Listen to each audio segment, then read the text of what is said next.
তো এটা হচ্ছে পঞ্চম শ্রেণীর বিজ্ঞান। তো পৃষ্ঠা হচ্ছে দেখো 10। তো প্রথম অধ্যায়ের 10 পৃষ্ঠা আমরা সমাধান করব। আগের ভিডিওতে এই 9 পৃষ্ঠা পর্যন্ত সমাধান দেখিয়েছি, তো আজকে শুধু এই 10 পৃষ্ঠার সমাধান দেখাবো। ঠিক আছে, প্রথম অধ্যায় জীবের আবাসস্থল অধ্যায়ের নাম। এটা হচ্ছে 2026 সালে তোমাদের নতুন বই। তো ভিডিওটি শুরু করার আগে বলে রাখি, চ্যানেলে নতুন দর্শক হয়ে থাকলে অবশ্যই চ্যানেলটি সাবস্ক্রাইব করবা, আর কিছু বলার থাকলে কমেন্টে বলবা। আর আমার সাথে যোগাযোগ করতে চাইলে ইউটিউবের বায়োতে আমার ফেসবুক আইডি এবং ফেসবুক পেজের লিঙ্ক দেওয়া আছে। ফেসবুক আইডি দিকে রিকোয়েস্ট দিয়ে মেসেঞ্জারে সরাসরি কথা বলতে পারো। তো দেখো এখানে 1 নম্বরে বলেছে সঠিক উত্তরে টিক চিহ্ন দিই। তো এটা হচ্ছে টিক চিহ্ন। ক নম্বরে বলেছে জলজ উদ্ভিদের অন্যান্য বৈশিষ্ট্য কোনটি। তো জলজ উদ্ভিদের অন্যান্য বৈশিষ্ট্য কোনটি হবে? সঠিক উত্তর হবে এই যে বায়ু কুঠুরি। তারপরে দেখো খ নম্বরে বলেছে মাংসাশী প্রাণীর প্রধান বৈশিষ্ট্য কোনটি? এই যে তীক্ষ্ণ দাঁত। তারপরে দেখো এখানে আছে শ্বাসমূল কোন উদ্ভিদে পাওয়া যায়? হ্যাঁ, তো সঠিক উত্তর হবে সুন্দরী। ঠিক আছে, তো এই ছিল কিন্তু আমাদের সমাধান। তারপর দেখো এখানে 2 নম্বরে বলেছে শূন্যস্থান পূরণ। নিচের শব্দগুলো থেকে সঠিক শব্দ নিয়ে শূন্যস্থান পূরণ করি। ঠিক আছে, তো চলো আমরা উত্তরটি দেখে নেই। তো দেখো এখানে ক নম্বরে বলেছে জলজ উদ্ভিদকে পানিতে ভেসে থাকতে সাহায্য করে কি? এই যেটা হবে ক নাম্বার বায়ু কুঠুরি। ঠিক আছে, আমি ভালো করে লিখে দিই। এই যে ক নাম্বার বায়ু কুঠুরি। তারপরে খ তীব্র ঠান্ডায় প্রাণীর দেহেও গরম রাখে। এই যেটা হবে খ নাম্বার এই যে হবে চর্বি স্তর। ভালো করে দিই, এই যে চর্বি স্তর। ঠিক আছে, খ নাম্বার এটা হবে খ নাম্বার। ঠিক আছে, তো আমি 1 2 3 দিয়ে দিই, তাহলে তোমাদের ভালো বুঝতে হবে। এটা হবে এই যে এটা হবে 1 মানে ক নাম্বার, এটা হবে 2 মানে খ নাম্বার, আর গ নাম্বার ছায়াযুক্ত স্থানে একটি উদ্ভিদ হলো ফান, এটা হবে 3 নাম্বার। ঠিক আছে, তো এই ছিল কিন্তু আমাদের শূন্যস্থান পূরণ। তো আমাদের শূন্যস্থান পূরণের পরে দেখো এখানে 3 নম্বরে বলেছে সংক্ষিপ্ত উত্তর প্রশ্ন। হ্যাঁ, তো জীবের আবাসস্থল বলতে কি বোঝায়? খ নাম্বার স্বাদু পানির পরিবেশে কি ধরনের প্রাণী ও উদ্ভিদ থাকে? গ জলজ প্রাণীতে কি ধরনের অভিযোজন ঘটে? তো চলো আমরা এর উত্তরগুলো দেখে নিই।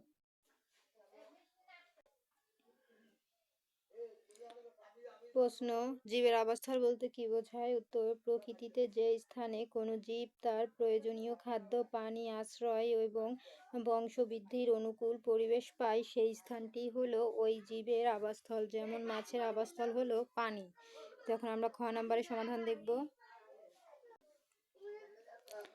এখন দেখো খ নাম্বার স্বাদু পানির পরিবেশ কি ধরনের প্রাণী ও উদ্ভিদ থাকে? উত্তর, স্বাদু পানির পরিবেশে সাধারণত রুই, কাতলা, শিং, মাগুর মাছ এবং ব্যাঙ, কচ্ছপ ইত্যাদি প্রাণী থাকে।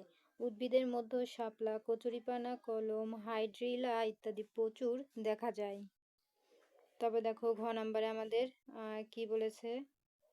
এই যে জলজ প্রাণীতে কি ধরনের অভিযোজন ঘটে? উত্তর, জলজ প্রাণীরা পানিতে টিকে থাকার জন্য বিশেষ বৈশিষ্ট্য লাভ করে। যেমন মাছের ফুলকা থাকে, যা দিয়ে তারা পানিতে দ্রবীভূত অক্সিজেন নেয়। তাদের শরীর আঁশযুক্ত বা পিচ্ছিল হয় এবং সাঁতার কাটার জন্য পাখনা থাকে। তো এই ছিল কিন্তু আমাদের গ নম্বরের সমাধান। তারপরে এই 3 নম্বরের প্রশ্ন কমপ্লিট। এখন 4 নম্বর আছে বর্ণনামূলক প্রশ্ন, বর্ণনামূলক উত্তর প্রশ্ন। তো ক নম্বর আছে জলজ উদ্ভিদ ও প্রাণীর বৈশিষ্ট্যগুলো কি কি? খ নম্বর জলজ উদ্ভিদে জলজ পরিবেশের উদ্ভিদ ও প্রাণীর বৈশিষ্ট্যগুলো উল্লেখ করি। গ নম্বর সামুদ্রিক পরিবেশের প্রাণীদের অভিযোজনের ক্ষেত্রগুলো কি কি উদাহরণসহ ব্যাখ্যা করি। তো চলো আমরা উত্তরগুলো দেখে নেই। তো এই দেখো আমাদের প্রশ্ন আর উত্তর হলো উদ্ভিদ এদের মূল সুগঠিত এবং মাটির গভীরে যায়, কাণ্ড শক্ত ও শাখা প্রশাখা যুক্ত হয়।